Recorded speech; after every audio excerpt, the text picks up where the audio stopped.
If you wouldn't mind taking your seats, we're going to kick off this last session of today's meeting. I'm Abby Meltzer. I'm the Director of Communications here at the Institute of Medicine. I wanted to first say that I'm pleased to join everyone today, and I appreciate everyone taking the time to be here both in person and for those that are joining us via webcast.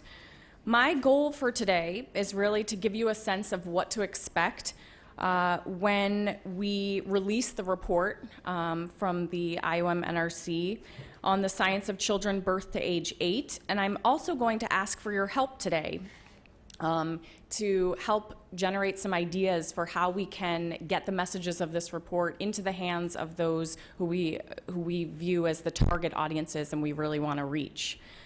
So I'll be walking you through what we do for all of our IOM consensus studies, and just to give you a sense, we typically put out about 65 to 70 reports per year, and about a third of those are consensus studies, meaning that they offer findings, conclusions, and recommendations, such as this one.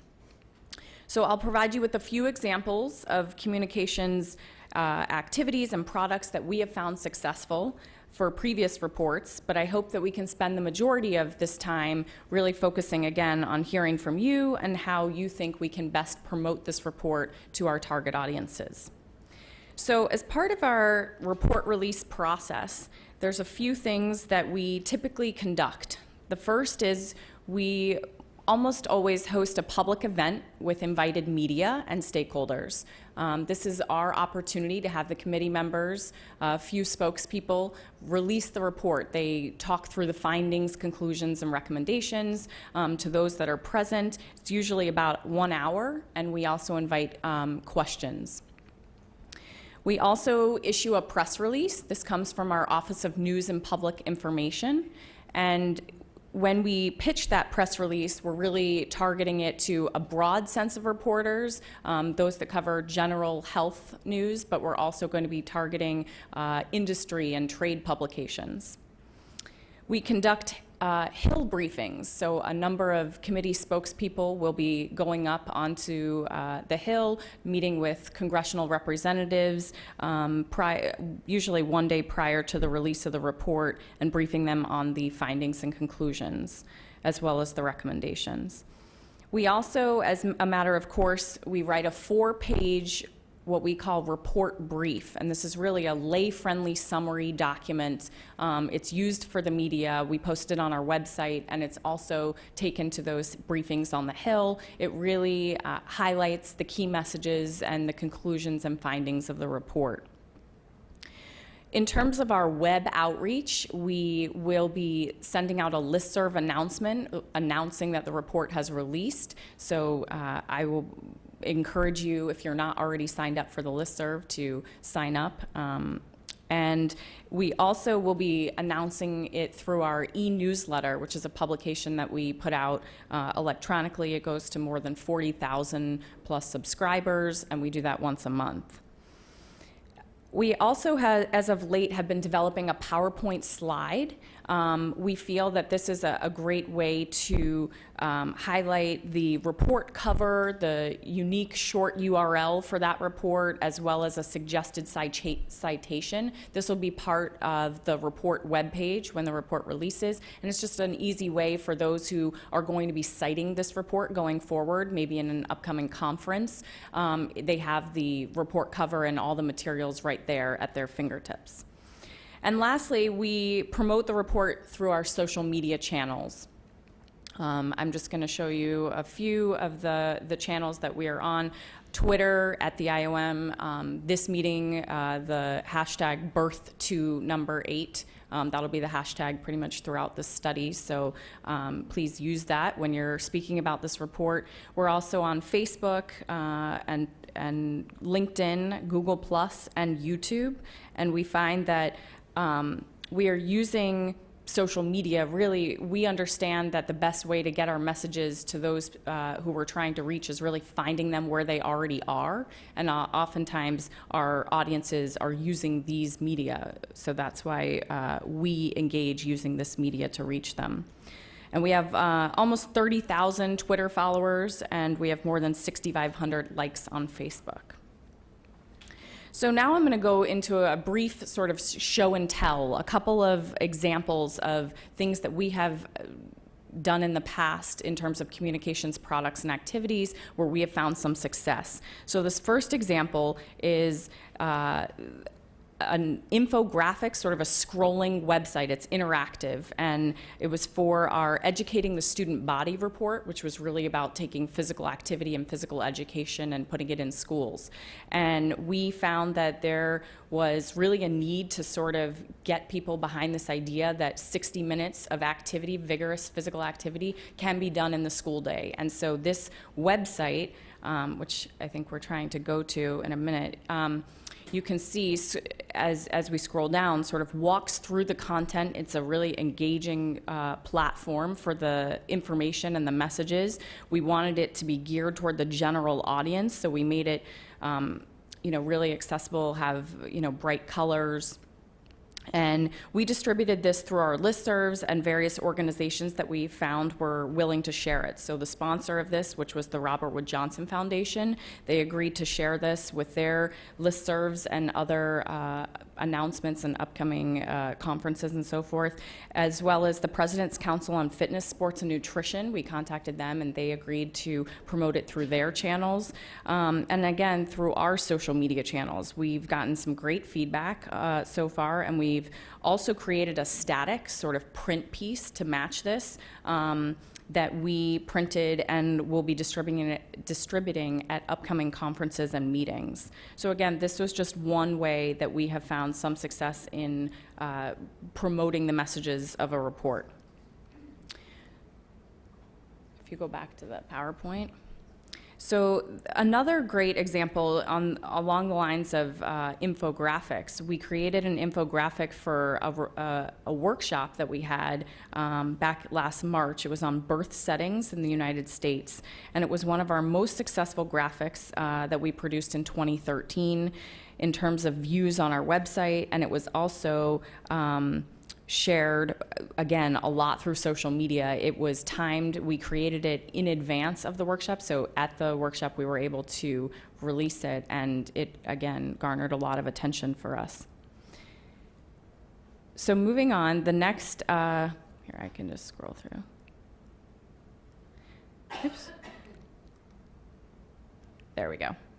So videos are also another successful tool in helping us reach the public with messages from reports. And we produced a video last year for our report on sex trafficking and commercial sexual exploitation of minors in the United States.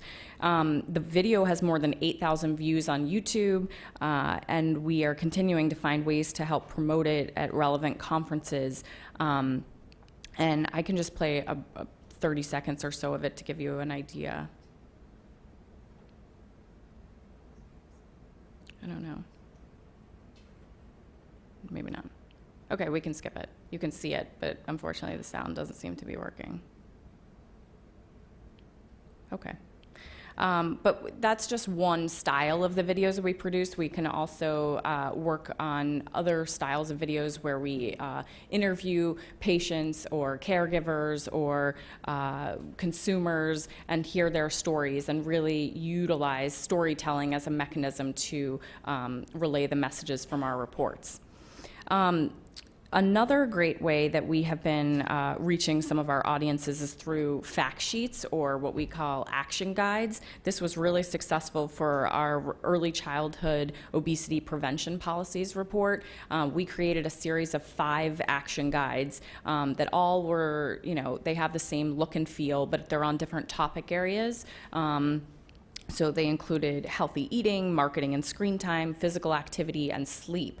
And this, again, was targeted to a little bit of a broader audience. Sometimes it went to state and local policymakers. It went to a variety of obesity practitioners and so forth, as well as for the general public. And these are all posted on our website electronically, and they were also printed for relevant conferences and mailings.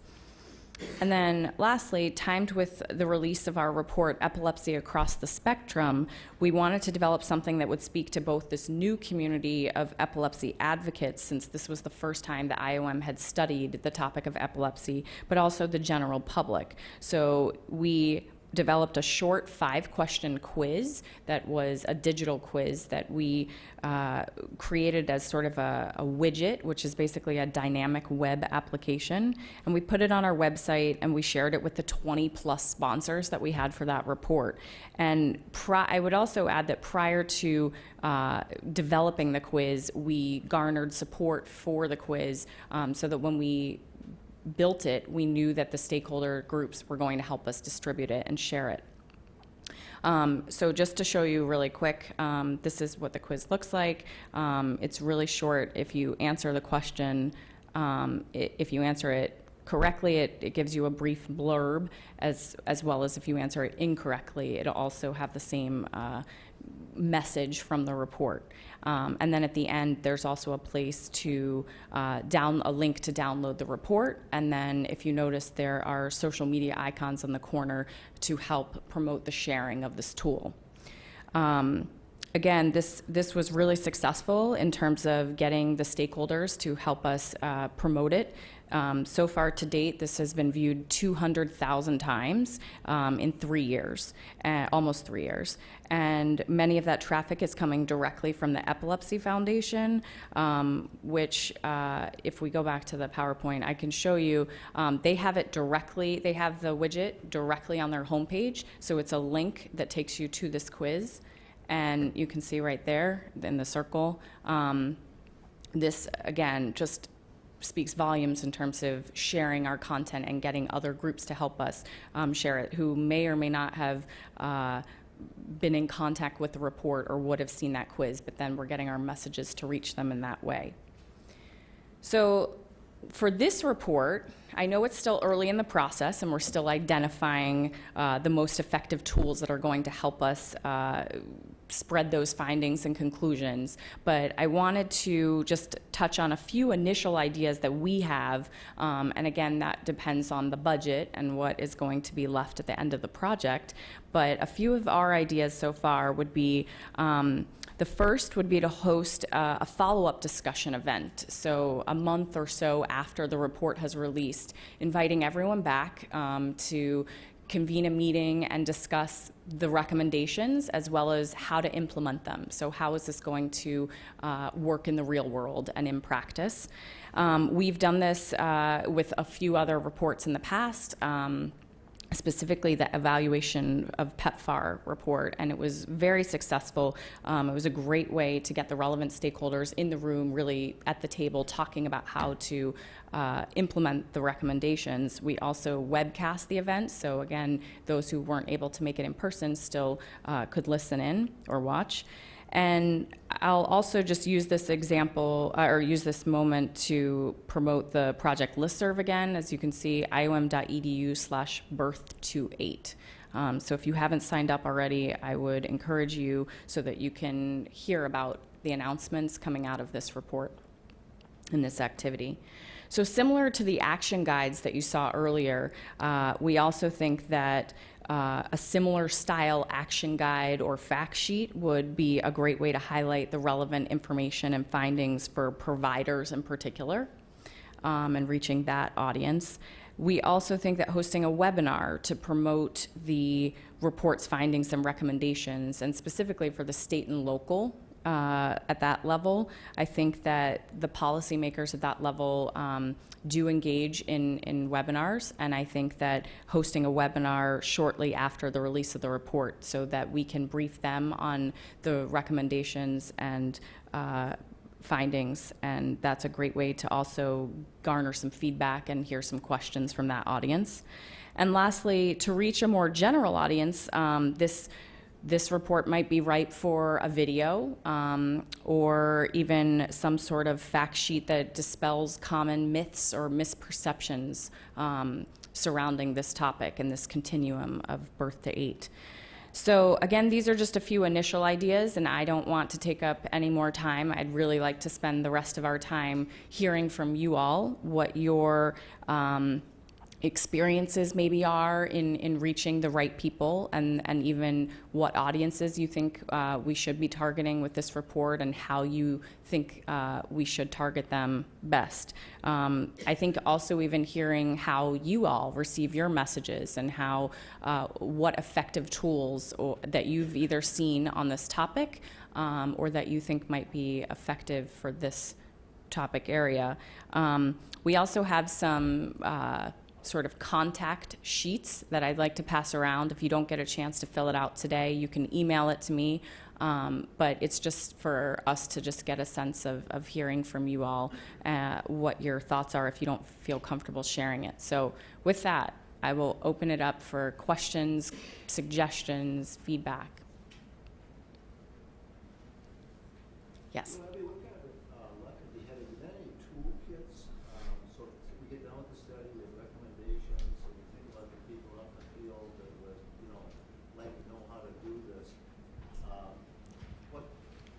What kind of experience have you had with that, and feedback, and is that a possible strategy? That's a great question, and a great idea. So we have had some success with toolkits. I know that we created a toolkit after many products were created for our weight gain during pregnancy report, and once that sort of project culminated and we had a slew of products, we actually had a webinar to sort of roll them out, and that was a very successful webinar for us in terms of reaching the right people to sort of promote those products to them. So it can be done piecemeal as we develop products, but I think having a toolkit would be a great suggestion. Yes.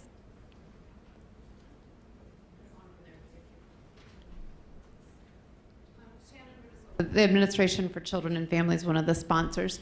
One question, do you seek out specific dissemination partners, or do you wait for people to sort of see it and want to spread it? Or do you go to provider associations and others and try to get some sort of commitments so that there's not necessarily an MOU or that tight, but a commitment that we're your dissemination partner, we're going to help, this is what we bring to the table? Not necessarily in a formal sort of sense, but I do think we identify potential partners, and we certainly are very open to all partners really who are in this field and would have an impact in helping us spread the messages. I think your suggestions for groups that we maybe wouldn't necessarily have thought of is always welcome. So I would encourage you to let us know if there are specific partners you have in mind.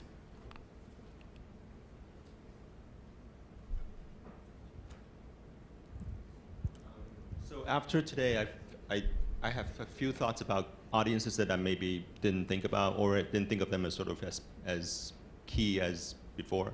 One is parents. I was kind of struck by a number of, both in the written materials and in the panel, about the need to spread even more public awareness.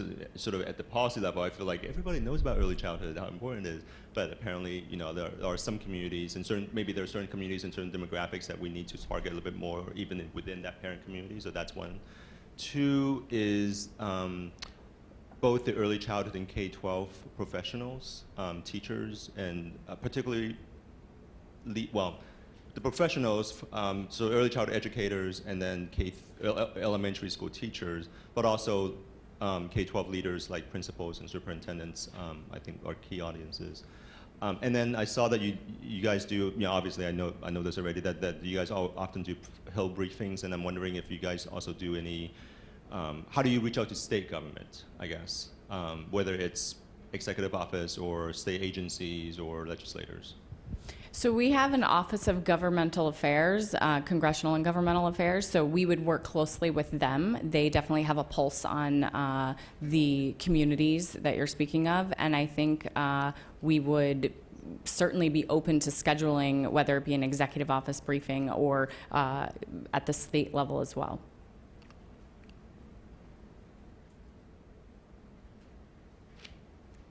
Barbara Willer, National Association for the Education of Young Children. I'm here to say we'll absolutely be a partner in your dissemination. Wonderful. But I really want to underscore what Albert has just said and the importance of reaching parents. And I really liked the infographics that I saw, but they were both new to me. So, because those were not my areas of expertise, I'm sure I didn't reach them. And so I'm really interested in knowing, how will you reach the general public? Because so much of what we heard today is that we need fundamental changes in understanding about what young children need and how services are provided to really create the change that's needed. So getting outside those who are familiar with this information is going to be critically important.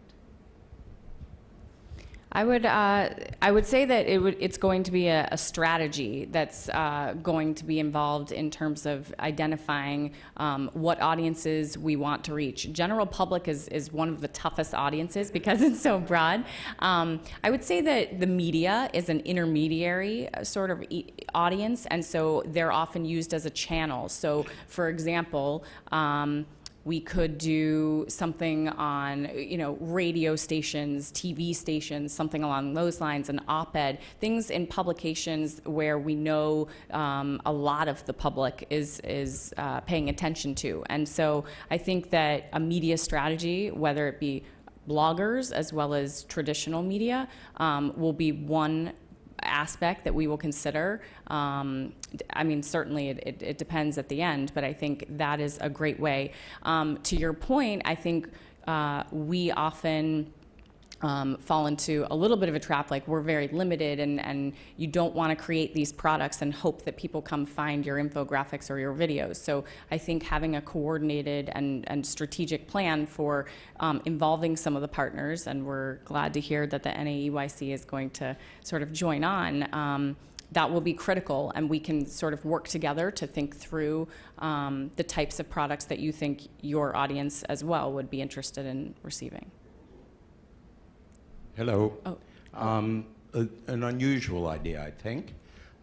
Suppose you allowed a couple of places to partner with you on the release of this report, and that it actually was an honor to be able to do that. And in order to do that, you need to form a coalition, which would have key partners, and you would have a conference or an all-day workshop or whatever you wanted to call it. And I could see a lot of our work is done in New Mexico. We have something called the New Mexico Alliance for Fathers and Families, which includes a wide variety of groups. I could see that organization through a coalition of bringing this forward in the state of New Mexico, and I think the same might be true regionally elsewhere. But make it an honor and have specific partners across the continuum to be able to do that. That is an interesting suggestion. I will have to take that back to leadership.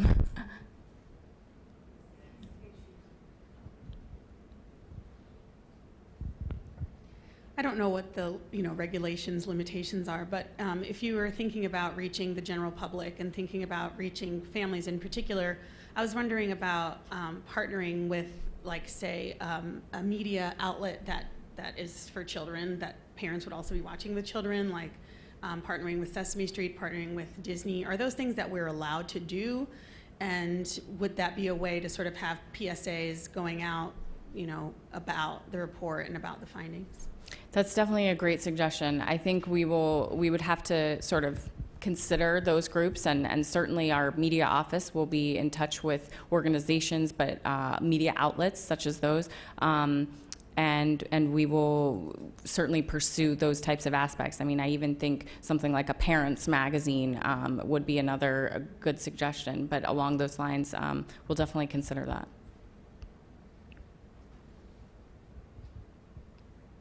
Yes, Marjorie. And I realize this is probably pretty obvious, but I think cooperative extension is a really good outlet in terms of connecting with families. And also youth-serving organizations. And if part of, we don't know exactly what this is going to contain, but if part of this is sort of that pipeline idea that we've been hearing from our speakers today, youth-serving organizations are a group that we need to tap as well. Great suggestion. And there's, extension, there's this, are you familiar with e-extension? Well, e-extension is now a completely electronic medium, and there are communities of learners on e-extension, and so this would make a really great community of learner. And they reach out. I mean, part of their goal then is to, systemically reach out, and where they're reaching is down at the community level, where I think it's sometimes harder for us to get to. So that's another thing. It's called e-extension. Great. And the person who's in charge of that right now is Albert Dickey. And you could contact him through USDA. Great. Thank you so much. Oh, I'm sorry. So this is a sort of low-tech suggestion, but I have found it when I'm working with teachers, and they do something like, I worked with the Teachers Network Leadership Institute for years. Every new person who came to the Institute had to do a press release, and they could send it to their college, or they could send it to their co-op board, whatever. I think everybody who was here today should do a press release. Send it to your university office. It gets people starting to look for this report. Great suggestion. Thank you.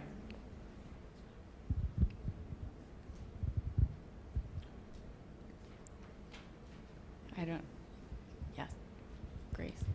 Would you be able to email people who participated and just send kind of a template public relations release that was very brief, but that could everybody could then personalize and further disseminate? I will look into whether or not we can do that. I can definitely check with our media office. Great suggestion, though. Hi, I'm Rami Azuna. I work with the Health Resources Services Administration, part of HHS. Just want to mention the health component of this work, which is very, very important. And so there are 3 key communities I want to point out. The first one is the AAP, American Academy of Pediatrics.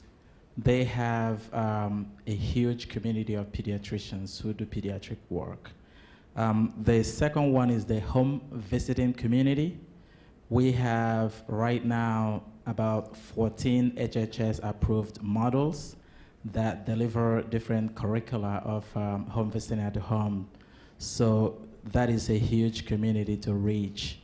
And then we have the entire federal community, key agencies, Department of Education, HHS, different components of HHS, and of course, the local-based, community-based organizations working in this area.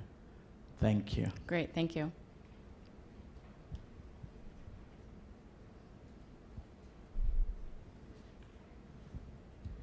Hi, Vicki Marchand. I'm an independent consultant, and I'm really thinking about how willing IOM will be to carve up their report.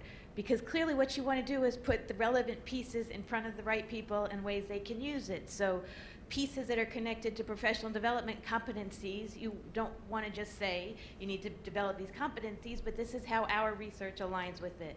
Or pieces that are about parent engagement and parent cafes. This is how it, so just getting the word out that there's another report is important. You need to start there, but it's not sufficient. What's exciting is pulling it apart and aligning it with all the activity already going on that seeds innovation.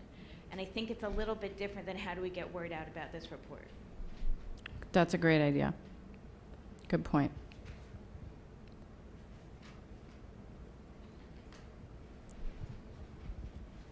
So just to think about a different kind of stakeholder population, you might consider an article in the AARP magazine, because there are lots of grandparents, as we heard today, who really care about this, so just a different strategy. Good suggestion.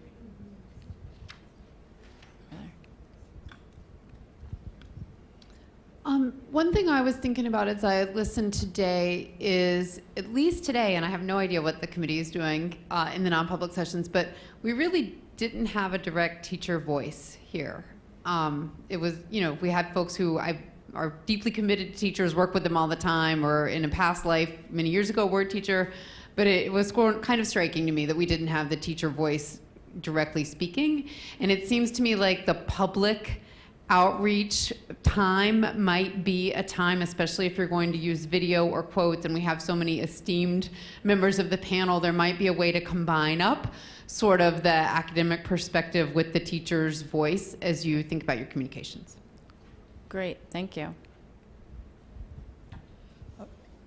I'm brought to mind with how Neurons to Neighborhoods was initially disseminated, and one mistake that was inadvertent was that the release of the report happened to be scheduled for the time of one of the major presidential debates of the campaign season. And so we woke up the next morning to discover that we didn't even get a little bit of a media blip because it was all about the debate. So timing is everything. This is one lesson. But the other was that so one of the things that rescued our public dissemination was that the committee decided to take matters into its own hands. And a group of us together agreed that we would be willing to speak about the report to any major organization that would have us. And having set that word out, they were seeing, a lot of these organizations saw the opportunity to get sort of frontline researchers in the field to come talk about something that was interesting to them, and then to have the opportunity for Q&A afterwards. And your staff have been very helpful to us in putting together the slide deck that refined, this book-length set of recommendations or this long executive summary into a manageable series of talking points that virtually any of us on the committee could do. Now, I'm watching my committee members and watching them going, oh my God, what is he saying? And so I want to, again, reiterate, there was only a portion of the committee that did that who felt like they had the skills and interest and time to do so. But I will point out that you never know where these things can go. And it turned out it was that subgroup of the committee that combined with a subgroup of another committee, happened to be the MacArthur Network on early brain development and experience, that combined to form the National Scientific Council on the Developing Child, that is a major part of what is now the Harvard Center on the Developing Child. And so these things can go in good directions if they're sort of thoughtfully planned with some committed people. But you hadn't mentioned the idea of speakers, and I think that to be able to have someone associated with the report to be able to present its findings at major professional conferences can be an important way of having a face there that can talk about it and be able to answer questions. Agreed.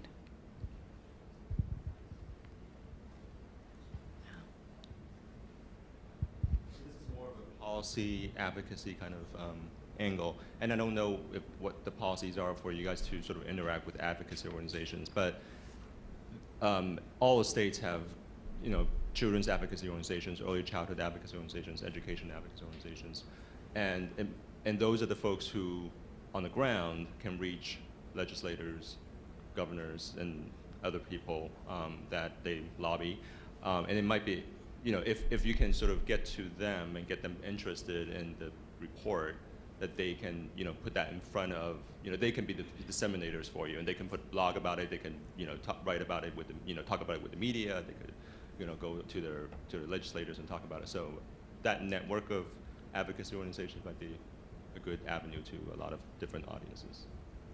Great. We'll keep that in mind. Yes, in the back.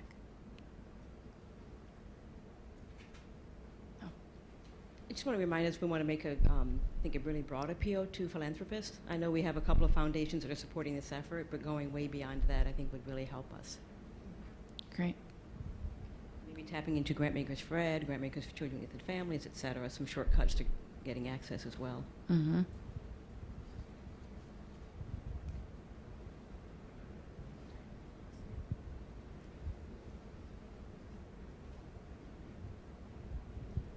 Cindy Cisneros with the Committee for Economic Development.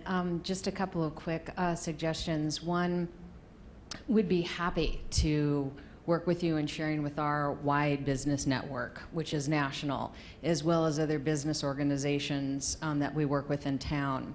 Secondly, to maybe consider thinking about international dissemination. So for example, CED has 12 international counterparts that we work with, and a lot of our prior work with them was around early education. So I think that might be another venue, and we'd be happy, again, to disseminate and support sharing the information. And the other piece was just in terms of the comment that was made with respect to other funders, that is a great idea. And the organization that funds our state work is a massive, massive alliance. And again, would be happy to share the report and work with them to get the word out as well. Thank Great. you. Thank you.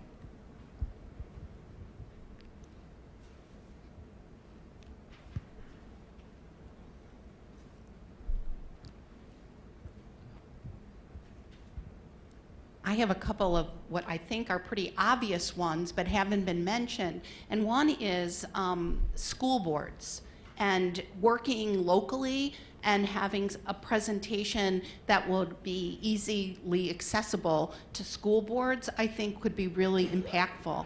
And then the other is the early learning councils, or the state, what is it called, state advisory councils that are in each state, because they're made up of many, many different kinds of stakeholders, and having some of the graphics and the informational guides that I saw would really be helpful for those bodies that don't have necessarily the interest or time to digest the full report. But I think that that could be very impactful.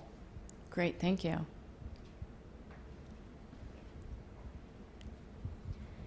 Hi, I'm just thinking some of my comments about families and government and communities earlier today, and the NGA, the National Governors Association, and the Week of the Young Child, and making all these connecting things. But I mean, is it possible to have a coordinated effort where, like, the National Governors Organization during the Week of the Young Child with NAYC, and connecting with families who, you know, in hospitals as part of the birth package, to disseminate things all the time in hospitals, but to have a, you know, unified, I don't know if anybody saw the movie Babies, you know, and in 1,000 days the Babies movie is coming, and in 500 days the Babies movie is coming, and to coordinate, to everybody expects something to be coming soon, and then everybody kind of gets it on day zero through multiple government, families, schools, community efforts. All of our organizations just do a huge blast of lots of things. But I think it's important not to just disseminate the information, but then what are the activities after the dissemination that really implement what's going on, what forums are going to be run, what's going to happen in the family resource centers after that day. Just something to consider, what happens after the dissemination occurs. That's a great point. There's a couple over here.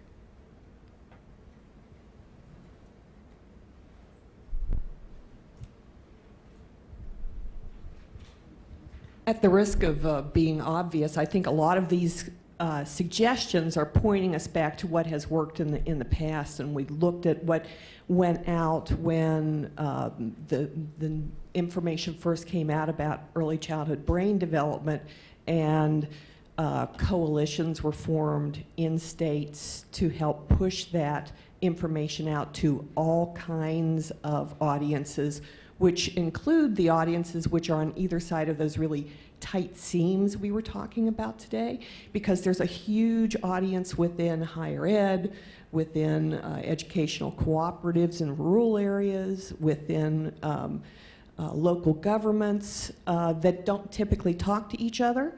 But if we can get a dissemination package out to them that would help them, give them some tips on how to reach a broader audience, then we're magnifying whatever materials we put out times whatever their social group is.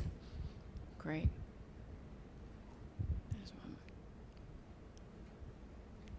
Bev Jackson. I just had a quick add on to what she was saying, because she got the bulk of what I was talking about.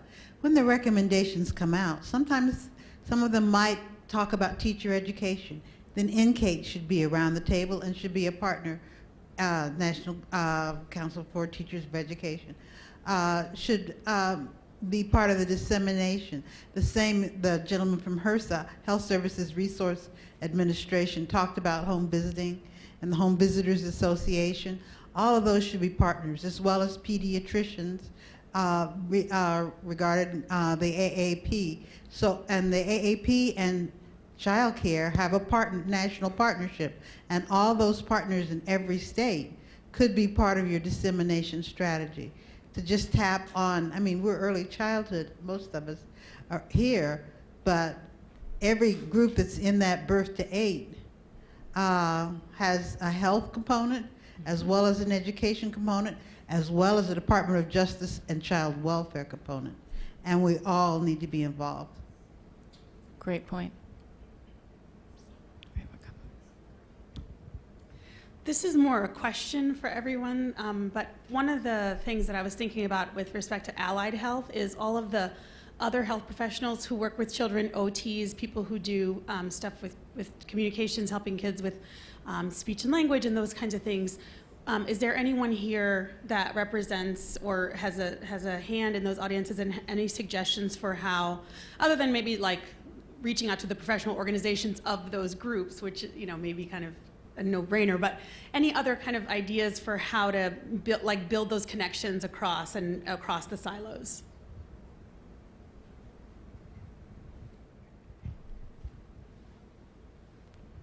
I know I'll kick myself when I get home if I don't, as a dadvocate, say that in addition to the teachers who are not represented, yes, it's early childhood and we're used to it being a female-dominated field. Pretty shocking today in terms of the lack of representation from men, and also including fathers. So often in early childhood when we talk about parents, we're really talking about mothers. There was a speech yesterday which was highlighted on all the media by a guy in the White House who talked about the importance of father and father absence. So I would urge with the report to make a deliberate effort of including fathers as the other half of the equation, if you will, in the dissemination of this. Great. Thank you. I just wanted to comment on yours. I don't know how all states are organized, but the state I live in, that's Minnesota, we have interagency collaboratives. And so we are able to connect with PTs, OTs, speech in the early childhood special ed realm. There's been a shift for having these local collaboratives to a regional collaborative. I work for public health, but I actually sit on that group. And so there is representation, and I was completing this and I actually put the Northeast Minnesota Interagency Committee as someone that I would forward the information to. So hopefully others would do that as well. Great.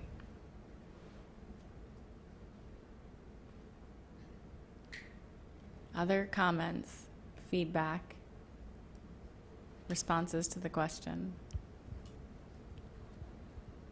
No. Is there any comments possibly from the webcast?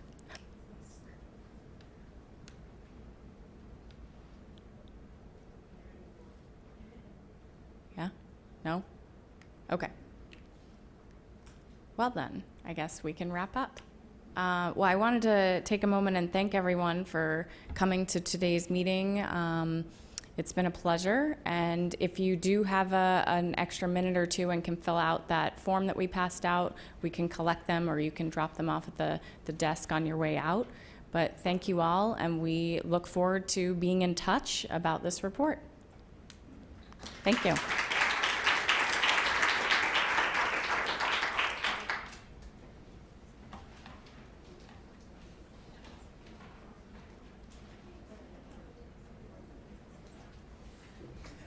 So I'm just here to give you the official "you can go home now." You can go home now.